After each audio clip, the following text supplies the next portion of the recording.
You're watching Pitch to Production, the show where we take a random idea and turn it into a film, all within a month.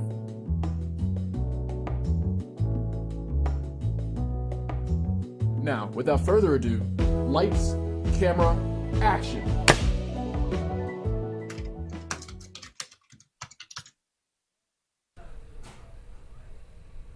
Hey, what's up? Hey, how's it going? Welcome. That's not my brand, but we're back. Pitch to Production. It's been a while. Did you miss me? I hope you did, because I have a lot to tell you about. So, now, we're in the third week of April, and sorry about last week. I couldn't make it because I was super busy with producing.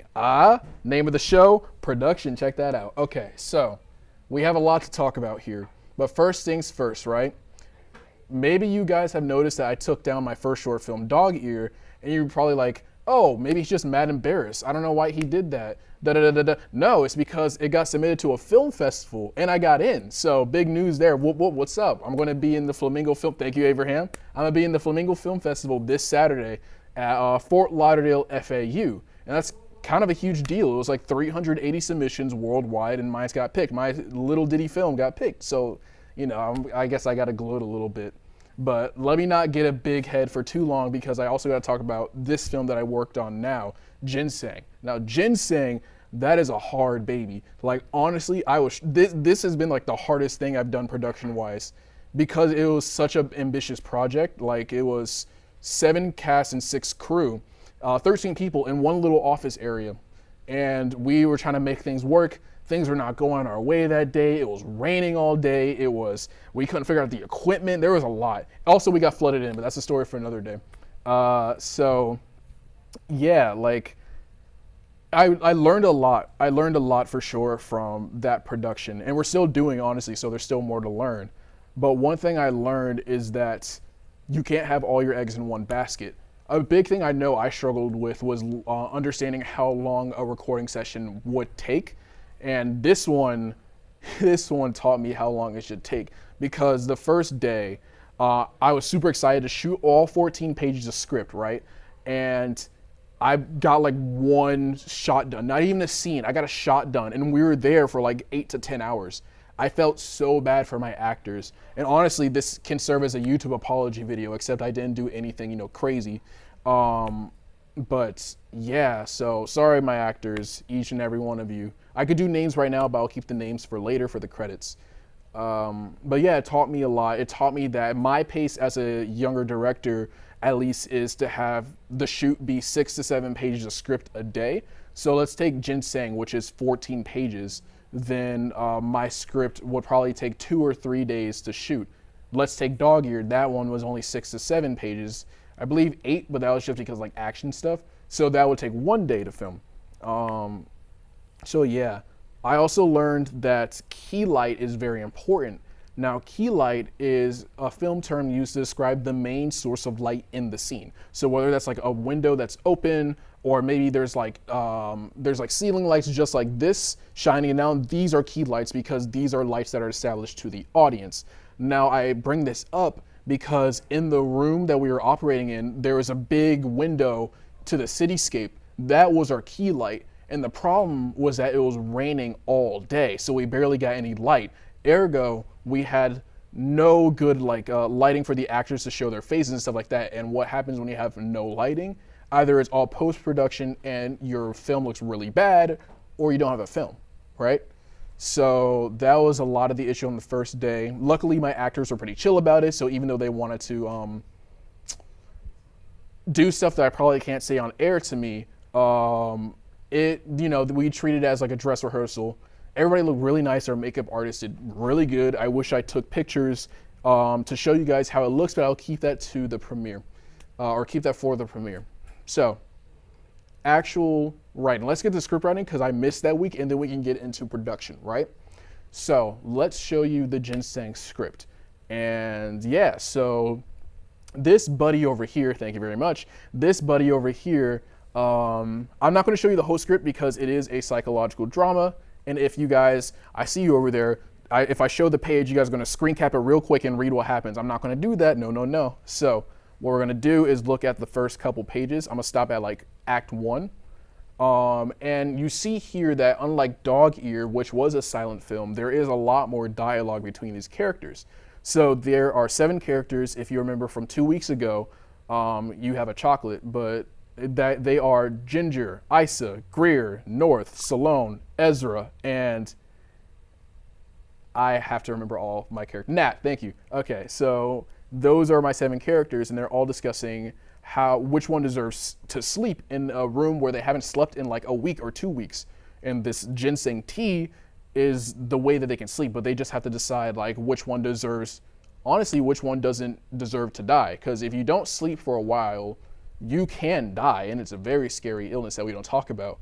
So, I don't have to get into it, but like heart attacks are a big one. So yeah, that's the idea of the story. And I knew that with something as dramatic and intense as this, I needed there to be a lot of dialogue. So for me, what I like to do is establish how the characters are, like what their personalities are before putting them in a room together. Because what I'm essentially doing is putting unlikely characters and sticking them in an elevator where they can't leave. And when people say, if you ever hear people say stuff like, I have to find my characters, I have to learn them, even though they wrote the characters, why wouldn't they know them? The reason is because the character, after a certain amount of time, gains its own agency.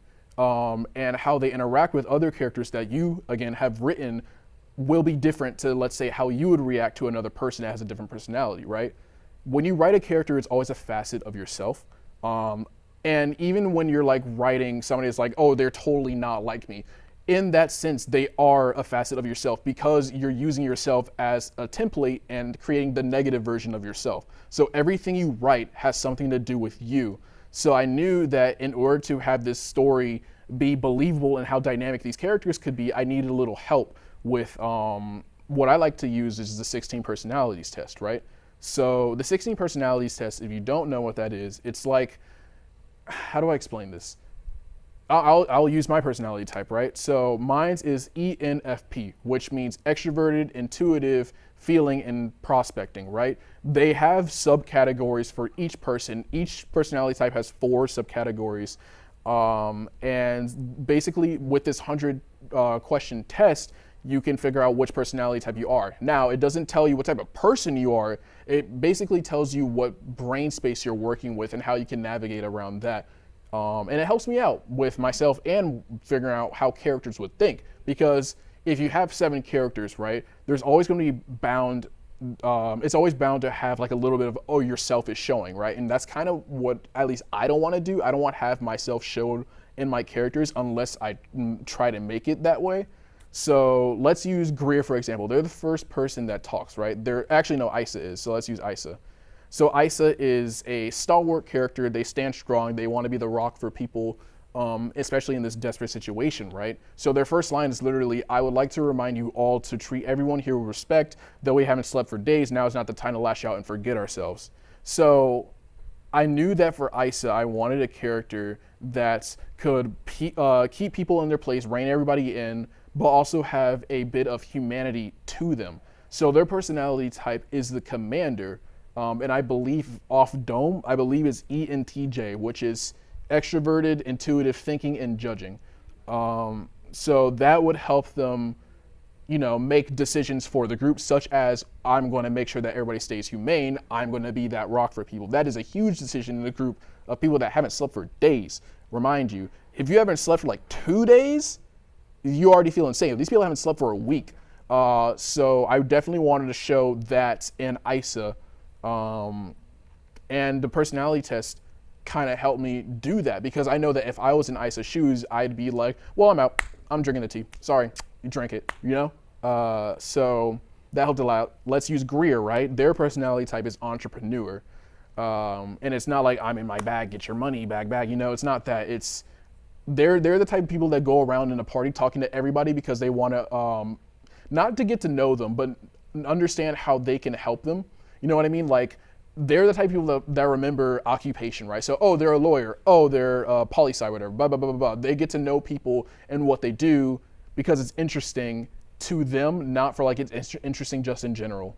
Not to say that they use people, but it kind of is like that, right? So Greer, who is in this room, kind of distrustful. They're very straightforward. They're like the arrow. If Isa's the rock, then Greer's the arrow. They're like, all right, who here thinks they deserve some sleep? Let me hear some cases. If you're going to talk, though, say your name. Mine is Greer, right? They're very straightforward. Even if they don't care about coming off as curt. They just want to get their point across and make sure everybody listens because they are right. And they know they're right. So yeah, we have personalities like that. These are strong personalities in this room. And there's also some characters with more docile and weaker personalities like Nat. Now let's use Nat, for example. Page 2. Their first line, I skipped, sorry. Their first line is, hi, Nat here. Great, you look mad tired. Maybe you should go to you. So I don't need to talk about the personality type, but they are the advocate, right? They they're like in a room where everybody's like, no, you're clearly wrong. And the advocate would be like, well, maybe they're not wrong. Devil's advocate, that's where that comes from, right? So yeah, Nat is very much like the pacifist that try to understand all sides. And that's kind of where the story I originally wanted to go, where like, because people don't want to hurt another person, nothing really gets done. There isn't a selfish bone in their body. So who's the one that gets salvation, right? So I wanted to play around with that a little bit. And I knew that Nats would be important for this, even though they seem pretty normal, honestly, compared to Greer and Isa. So I want to talk about now, not dialect, but colloquialism in writing, right? Because there are characters that talk like this with the aptitude of, a scholar of Yale, or there's people that are just chilling, what's up, bro? On God, no cap, bet. There's people like that. And I needed it to be believable for this story because it's such a human story. So if you notice that Isa kind of speaks the most inhumane out of the bunch, like, I will ensure all of you will remain human, you guys won't lose your humanity, right? Compared to Nat, which is, on God, no cap, that's facts, that's crazy. I wanted it to be that way because Isa is honestly kind of an unbelievable character on purpose. Now in Act 3, something happens that I don't need to tell you yet, but I really can't tell you what happens with Isa, but I did that on purpose for that effect of what happens in Act 3. Nat in general is just pretty straightforward in understanding that they're not an opaque character. They're kind of transparent. Like, they help people because they want to help people, and they don't sugarcoat things, and they don't have an air of eloquence about them because they're just trying to get their point across. They don't want to sound like the president with confusing terminology, right? So that's Nat. Ezra's kind of the same way. They're a little bit confused because of memory loss. And I don't have to talk about North, and I don't have to talk about Salone, because that's its own can of worms. But yeah, I want to go back to my original point of like putting these characters in an elevator, right? Because that's how, when I was learning how to write, that's kind of how I understood it. My professor made me understand it. When you're writing a character, you're writing a person, right? And I'm not saying like, oh, your characters are people, they're real people. They are written to be real people depending on how nuanced you want them to be, but characters are characters. They are part of you, as I explained before, but I knew that with a cast of 7, I wanted these people to be as separated as possible while understanding that they are coming from me. So maybe they think something that I would think that an actual commander wouldn't think. There's always going to be those little hiccups. But how I can separate myself from these characters is conflict, right? If something happens in the story, if something bad happens to a person, that is a huge opportunity to take that character and show what they really are, right? Because when we're under a lot of stress, we all operate instinctually, unless you're just like a military spy ex-soldier, right? And you're trained to handle stress like that. We all handle stress in different ways, especially in the story, I wanted to show that these characters react in different ways in high stress. So I'm kind of speaking around what happens because psychological drama. If you knew what happened, there would be no psychological and there would be no drama, right? But I knew that conflict would be the main way to understand these characters and how they process tragedy. Honestly, this event that happens to them, they didn't decide this, it happens to them. So yeah, I knew that the interactions between characters would be special and different for each and every one of them. And I knew that some characters just won't straight up like each other. Like there's some moments where Greer just like hates Salome, and there's other moments where Ginger gravitates towards Issa because of their personalities, and also because of the situation that calls for it. You know, maybe I'm not even speaking English right now. I need a little bit of water, so why not take a commercial break? I will get hydrated real quick, and after I have some water, we'll get right back into talking about production, and I'll see you soon.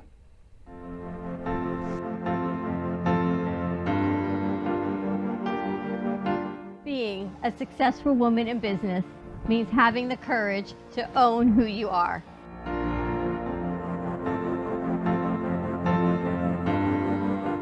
We understand the challenges faced by women, and we are here to help.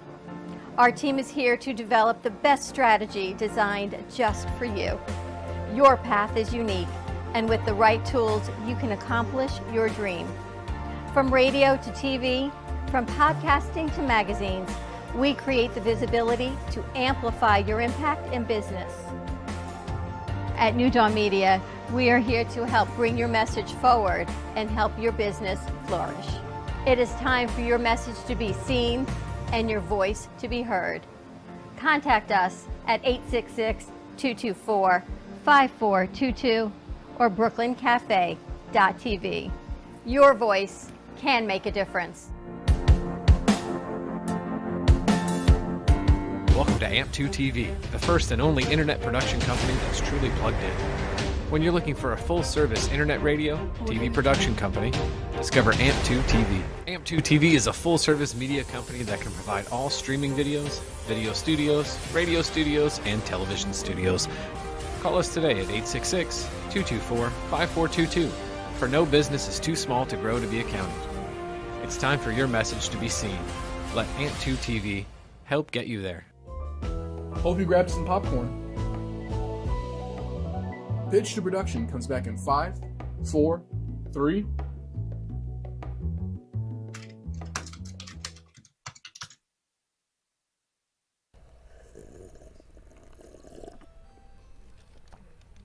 And welcome back. Now, that was water, not tea, but I feel great, I feel refreshed, I feel hydrated. Let's get into this production talk. So, when you're going to production, at least for me, it is a very organized process. Because if it's not organized, I feel like it's prone to fall apart rather quickly. So what I like to do is make a shot list and a storyboard. So I want to show you guys what a storyboard looks like, which is this. So a storyboard is basically, sorry, one second. That water hit the wrong pipe. I'm trying not to cough because the lab's right here. 1 second. Okay, we're good. So a storyboard is basically how you want the movie to look, right? So it shows the important shots, your shots. It shows the cinematographer how you want the shots to look. I'm hoping that my neck isn't hitting the lav. If it is, I am sorry. But it's good? Okay, great. So you see right here where it says key. I talked about key light before we were paying attention. That's part of the quiz. So the key light, let's say that this is the window, right? Coming in to the window, and then the fill light is the inorganic light that lights up the rest. So you want, depending on the shot you want, if you want dramatic shadows, then there's probably no fill light. If you don't want it, you just want a complete image. Thank you very much. I appreciate you, Abraham. Then fill light's basically TLDR. It fills the image. It makes sure that you don't have too much shadow, so you can see a person's whole face or you see the entire subject, right? So yeah. Now, if you look to the right of the storyboard, you see camera 1, 50mm lens, close-up shot, key light, and script, right? So what my cinematographer, Nastasia, was doing was saying what inventory we should use, which camera, how the shot should look, and how the lighting should be, and what part of the script is the shot for. If you don't have any of these, then there's room for confusion. She was very thorough about this storyboard, so props to her. She was the GOAT. I said that, so I shouldn't say that. I mean, that's out of pocket. The GOAT. So I don't have to talk about 50mm lens or anything like that. That's just basically how a certain look It gives the film a certain look, right? Lenses, I don't have to talk about that. This isn't a tech channel, this is a writing channel. So, yeah, close-up shot, She basically went through all of Act 2 and showed, without any spoilers, showed how she wanted each shot to look. And yeah, so I'm not going to show it after that because it gets into spoiler territory. So that's a very important thing for both directors and cinematographers, even producers, because sometimes storyboards include props. Like in the first one, you saw a cup, the ginseng teacup. That tells prop designers, yeah, we need that cup for this shot. It tells cinematographers, yeah, I want that close-up with this light looking like that. It tells the director, I know what shot I'm going for because I'm doing a close-up and because I'm doing a 50mm lens. So it's very essential, honestly, to have a storyboard and a shot list. Now, I didn't talk about shot lists this time, but for Dog Year, I believe I talked about it a little bit. So a shot list is a worded version of all the shots you want to use. And honestly, I thought when I came into Ginseng that the storyboard, having a storyboard and a shot list was overkill. It is not overkill. That shot list helped so much in the second day of recording. And because when you have images for the storyboard where you just see what it looks like and not the practicality of the shot, then you kind of screw yourself over, because once you have that shot in the storyboard, you lose time trying to set up the next shot in the storyboard. Because you see here, we have isolated shot right there. We have isolated teacup shot and then straight to a room shot. That takes a lot of preparation. That takes a lot of prep work. With a shot list, what it does, it tells us, yeah, camera 1 should be the teacup and camera 2 should be the group shot. That way you can it takes less time to set up the next shot, or if you're good, you already have that shot set up while you have the teacup shot. So it helps with preparation that much more. Honestly, if you're asking me, I said that so weird, I prefer the shot list over the storyboard any day. So yeah, that helped a lot. I learned that, the importance of a shot list. Now let's get into a lookbook, right? So when you're looking at a storyboard, this is a lookbook. Now this is kind of just like a storyboard, but now it's super high quality HD 4KX, right? This is just what the movie should look like, or the looks they're trying to replicate. So the importance of this is that you probably won't be able to you can visualize it because there's a little comic here, but you probably won't be able to really compartmentalize in your mind how the shot will look until you see a real life example, right? Because this looks completely different from this just based off of angle, but she kind of nailed the shot. Let's see another one here. So this is even more confusing because you have eye level, low angle, and eye level, right? But what she really wants is the camera on when she's sitting here, and then when we get up, the camera stays low, but we see her body. And then when we get to the window, the camera's back on her face. That's pretty much what she wanted to describe. And I needed the lookbook for that shot. Another one, punching the wall. Yeah, these are pretty simple. Some of them are just spot on, dead on, like this one. Can I scroll down more? I don't think I can. Okay, so it's just a character punching a wall. Yeah, so if I were to break it down to simple necessities, needs, I'd say you need a shot list, you need a storyboard, and you need inventory. You need to keep track of which camera is for which, because if camera 1's all the way over here and you have camera 2 open, you don't want to get that shot from camera 1 and move all the way over there. What you want to do is get camera 1 and already have camera 2 set up so that you don't waste all your time. Time is money, light is time, and I don't have a third line, but it would have sounded cool if I did, right? So the production itself was very hard, and that's going to be the motif today. A lot of things went wrong, but I'm also an amateur director, and I'm not going to say it wasn't my fault, because it is. It's my inexperience as a director. But what I took away from it was valuable, because I feel like especially for film, every bad experience you have, if you don't adapt and you don't get better after that day, then you're just going to stay at the same place, and you're not going to get the people you want in your work, right? So what did I learn? I learned that recording should be 6 to 7 pages of script for my pace. That's my pace. You might do it faster, you might do it slower, but my pace is 6 to 7 pages. B, you want to get the shots that include your key light, natural light, or room light first. So let's say you have a window that's here, right? the sun is only up for, let's say, 12 hours, ballpark figure. So if you're recording all day, the sun is definitely going to look different in the shot. So you want to record the shots next to the window, back to back to back, so that the scene can look like it's the same time of day. And when you're not showing the window, you can just color correct it. You can change the lighting of it to make it look like it's the same time of day. That's not that hard. What is hard is telling Mr. Sun to go back into the sky at the position of 2 p.m. when it's 5 p.m., you know? What's another thing I learned? Buy food for your cast. I did that, luckily. If I didn't, I would have been eaten alive. So definitely do that. And another thing I learned is know your equipment before you shoot.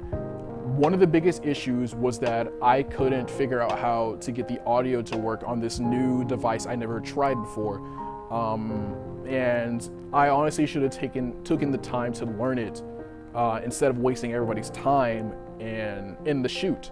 So yeah, I learned that for sure, and I am learning how to use that. I'm not going to use that for this shoot because I'm still new at it, still amateur at it, so I want to use what I'm already comfortable with and apply that knowledge to another shoot or the future shoot, right? Yeah, I learned quite a bit. So if you guys have any comments, let me know below, except you probably won't comment, but if you do, that'd be dope, right? You get a cookie. So yeah, I appreciate you guys for watching my little rambling, my little fast speech, you know, but it really does help out when you guys watch these. It really does. Speaking as a younger, you know, like aspiring director and a story writer, right? My stuff doesn't get seen unless I have an audience. And I feel like a big thing that people have in the industry is that there tends to be like a little, what's the word I'm looking for? Not idiosyncrasy, like a little, I don't know, like a rumor or a superstition that like the audience doesn't really matter as long as the art is there. But I need an audience in order to see the art, right? So I appreciate that you guys come to my show and, you know, get to understand my process with me, even if it is a little scrambled and a little, you know, everywhere. But yeah, tune in next week. Ginseng probably won't be done because it's a big project. So it probably won't be done this month. Probably May, hopefully May, actually. It will be May. I'm making it May. Putting that in my mind right now. You'll see it in May. Keep a lookout for the finalized version of Dog Ear, because once that's in the film festival, I will put it back up. Good audio, good, or new color grade. I can talk about that another time. So yeah, it's a step up, and I want to give a shout out to my boy Joshua Martin for making this promo art. It is super sick. Can I see that? Can I get a top? Can I see that art real quick? I kind of zoomed in a little bit. Whoop, whoop, whoop, whoop, whoop. 1 second. Can I see that art real quick? Because this is insane. I never had somebody do like promotional art for a short film I did. This is the first one, and it came out amazing. Look how dramatic that looks. For deep sleep. Ginseng tea. You know, that sounds crazy. That sounds cool. So I appreciate that. I'm definitely going to use that for like a poster. So thank you very much, Joshua Martin. You can follow him on Instagram, you know. And yeah, I appreciate you guys watching. Let me know if you would watch Ginseng. And now, as I like to end every show, hold on. I always forget this. I don't know why.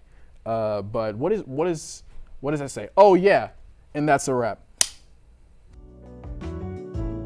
And we're out. You've been watching Pitch to Production. Join in next week as we keep the ball rolling and the ideas flowing.